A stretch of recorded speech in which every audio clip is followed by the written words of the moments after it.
Hi everyone, welcome to the Ware Public Library Genealogy session. This session's title is Searching the Census. From 1790 to 1840, not all information is available in every census.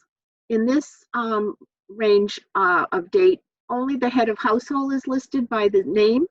Other household members are merely counted in a selected age group. So there's really not a lot of extra information that you will find on these early census records. Here's an example.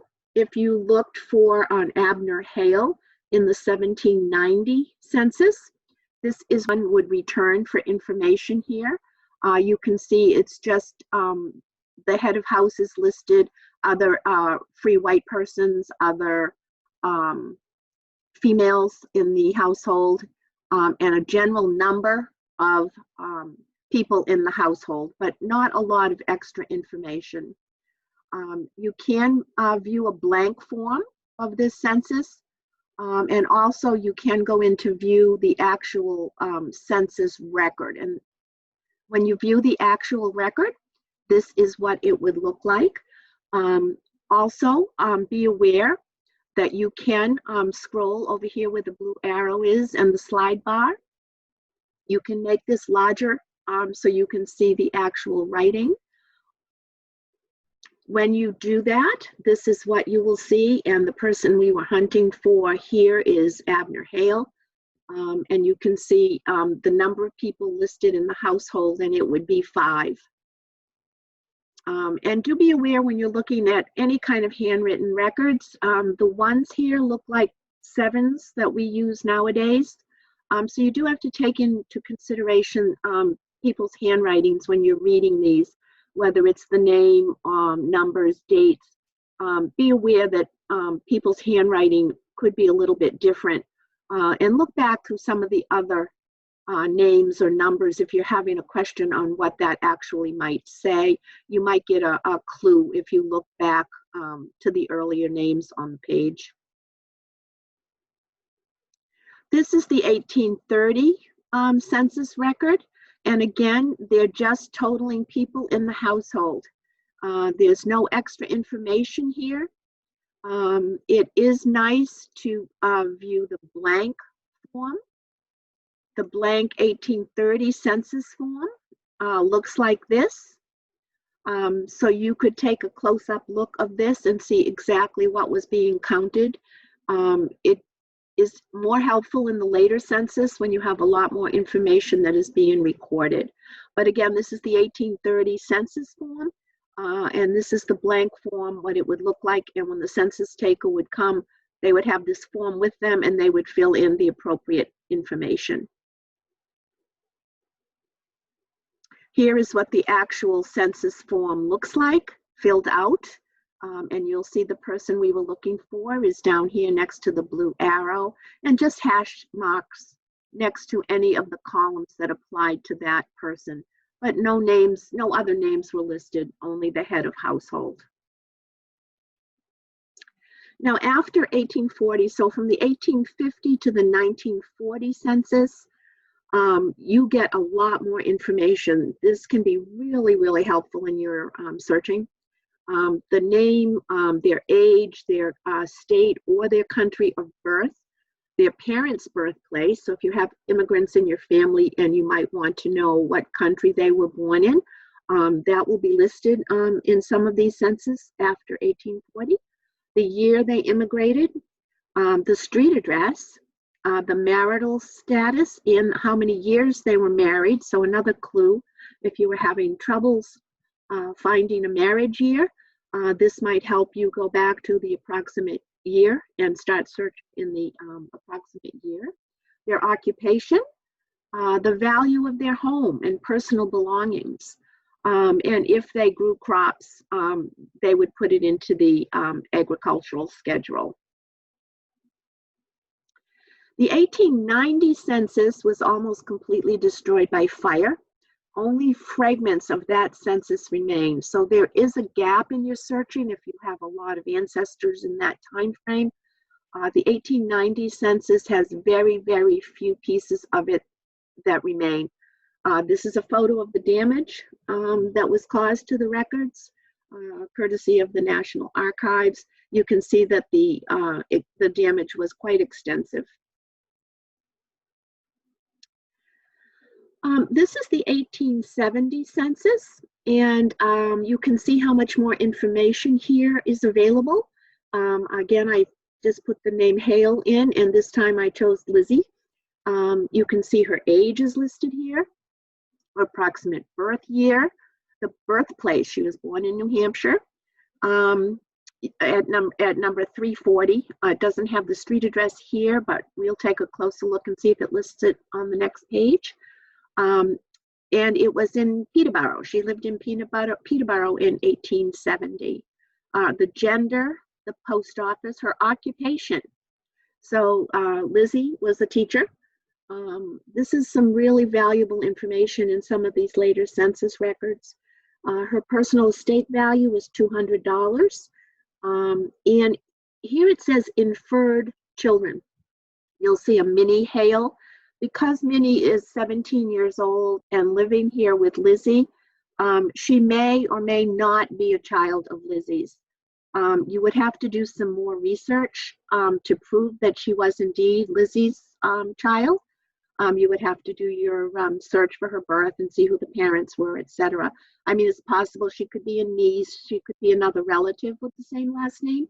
So don't take this as, oh, this was Lizzie's child. It's an inferred child only because her age and she was living with Lizzie. But you would definitely need more documentation before you could put her down as Lizzie's daughter. Here you can see the 1870 blank census form and how much more information is asked for here. Again, their education, the parentage, where they were born, where their parents came from. Lot more information in this 1870 census.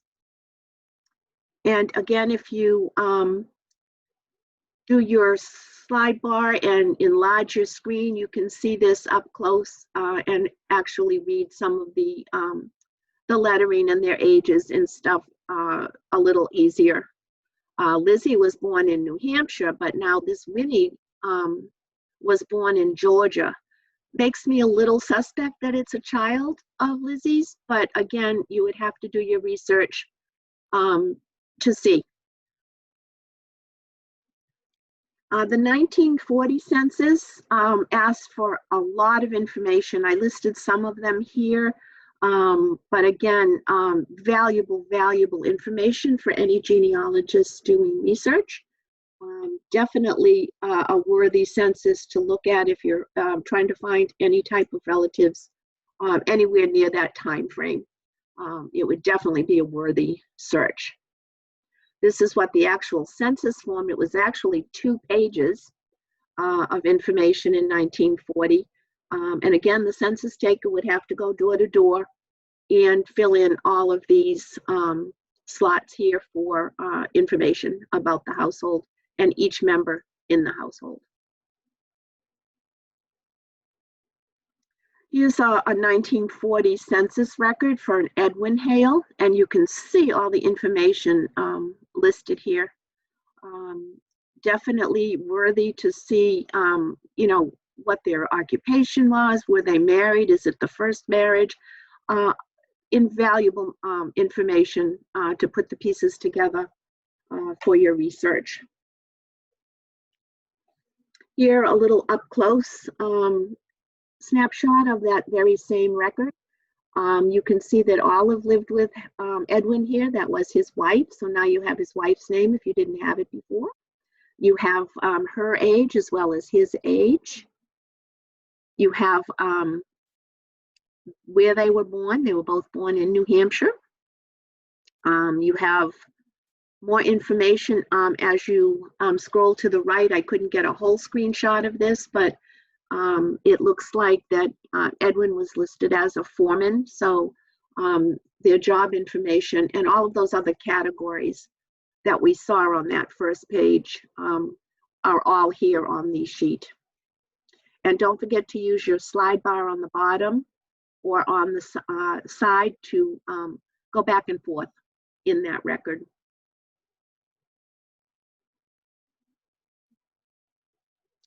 This is just the second part of the record that we just looked at. You can see I went out a little bit further to see a little bit more information. Again, he was a foreman and he worked for WPA Forest. So again, lots of valuable information in the census records. So just a little note here, seeing it's a census year, be sure to return your census forms. Future generations may be very happy to see some of the information there. And a couple of last tips here. Focus on unusual names if you're running into roadblocks. If there's something unusual about a family name, try searching for that so you can get more hits. Also, you can use wildcards, such as an asterisk. So you could put HAL asterisk for hail, so that if something was misspelled or the person reading the record noted it as an A instead of an E, it would pick up all of those HAL and all the letters after that if you put in the asterisk. Compare handwriting, definitely needed to do. I mean, they wrote quite with a lot of flourish back in the old days. So a lot of the first letters were quite elaborate, and the little scrolls and circles and curly cues can be misread as something else. And then also look on the page before and the page after. They did not travel as much as we do these days, certainly back in the 1800s and 1700s. They stayed pretty local. If you can look on a page before and a page after, you could possibly find more family members, a future spouse. So, you know, be vigilant in your searching, you know, look on all of the pages, certainly before, after, up and down the whole page. Again, you might find relatives on that same page. I hope you enjoyed this presentation of searching the census, and we hope to see you for our next presentation. Thank you.